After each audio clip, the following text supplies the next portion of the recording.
आप देख रहे हैं देश का विशाल नेटवर्क इंडिया टीवी लाइव, सच्चाई की सही आवाज। જેતપુરમાં હવે શ્વાન બાદ ભૂંડનો આતંક। દેરડી આવાસ યોજના પાસે ભૂંડો રહીશોની પાછળ થઈ બચકા ભરે છે। દેરડી આવાસ યોજનામાં મોટી સંખ્યામાં ભૂંડો હોય લોકોમાં ભય। ભૂંડ રસ્તા ઉપરથી કોઈ નીકળે તો તેમની પાછળ થાય છે। સમગ્ર બનાવના સીસીટીવી ફૂટેજ સામે આવ્યા છે। ભૂંડના ત્રાસના કારણે સ્થાનિકોમાં ભય। દેરડી આવાસમાં રહેતા સ્થાનિકોની ભૂંડ પકડવાની માંગ। જેતપુરમાં શ્વાનના ત્રાસ બાદ હવે ભૂંડના ત્રાસના કારણે લોકો પરેશાન। નગરપાલિકા દ્વારા તાત્કાલિક ભૂંડ પકડવાની માંગ કરી છે। રિપોર્ટર વિજય વર્મા, જેતપુર।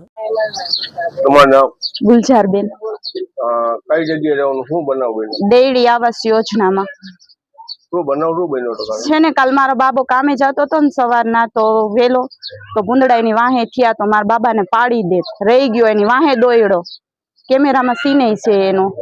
અંદાજે કેટલા ભૂંડડા છે અને શું માંગ છે? 40-50 છે ભાઈ। એની અમારી માંગ એટલી જ છે કે બસ અહીંથી ભૂંદડા પકડી જાય।